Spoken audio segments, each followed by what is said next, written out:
নমস্কার বন্ধুরা, আজ আমরা আপনাদের নিয়ে চলেছি এক রহস্যময় ও অলৌকিক স্থানে, পাতাল কালী মন্দিরে।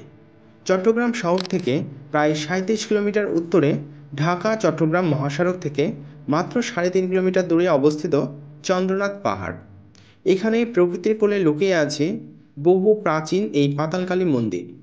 পাহাড়ের সর্বোচ্চ চূড়ার উচ্চতা প্রায় 365 মিটার এবং এখান থেকে শুরু হয় এক অদ্ভুত রহস্যময় যাত্রা।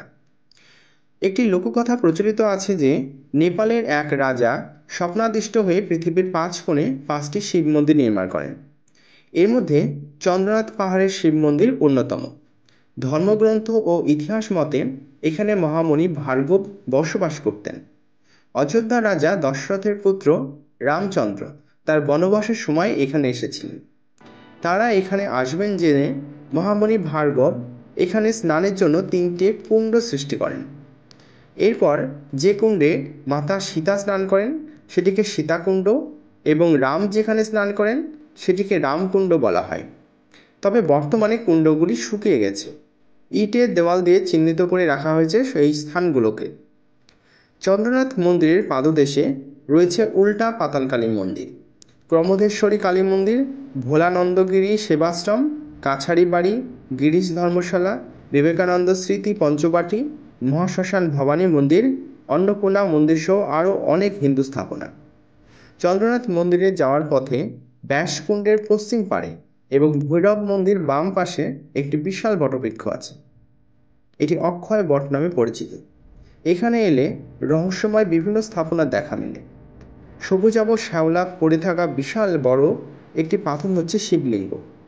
একটু দূরে গেলেই চোখে পড়বে কালো পাথর, ছাউনি দিয়ে ঢেকে রাখা হয়েছে। স্থানীয়রা এটাকে বলে উল্টা কালী।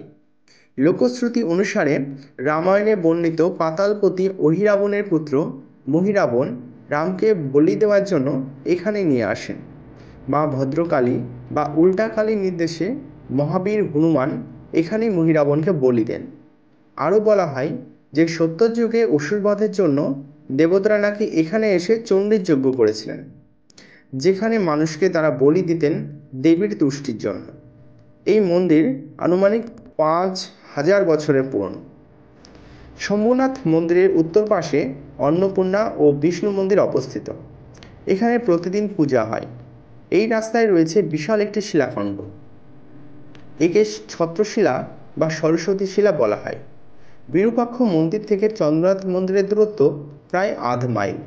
এটি ভগবান শিবের প্রধান মন্দির। সমুদ্রপৃষ্ঠ থেকে এটি প্রায় 1300 ফুট উঁচুতে অবস্থিত। এই মন্দিরে প্রায় প্রতিদিনই পূজা হয়।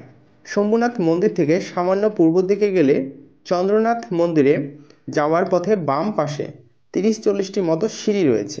সিঁড়ি বয়ে নামলে গয়াক্ষেত্রে দেখা যায়, যেখানে একটি কুণ্ডের মতো রয়েছে। শম্ভুনাথ মন্দিরের কাছাকাছি সীতা মন্দিরের সামনে রয়েছে হনুমান মন্দির। বিরূপাক্ষ মন্দির থেকে চন্দ্রনাথ মন্দিরের দিকে যাওয়ার পথে রাস্তার পূর্ব দিকে আধা মাইলের মতো নিচে গেলে দেখা মিলবে পাতালপুরীণ। এখানেই পাতালকালী, হরগৌরী, মন্দাকিনী, অষ্টবসু, গোপেশ্বর শিবসহ নানা দেবদেবীর মন্দির রয়েছে। বন্ধুরা, ভিডিওটি যদি ভালো লাগে তাহলে অবশ্যই চ্যানেলটিকে সাবস্ক্রাইব করবেন এবং একটি লাইক দেবেন। ধন্যবাদ।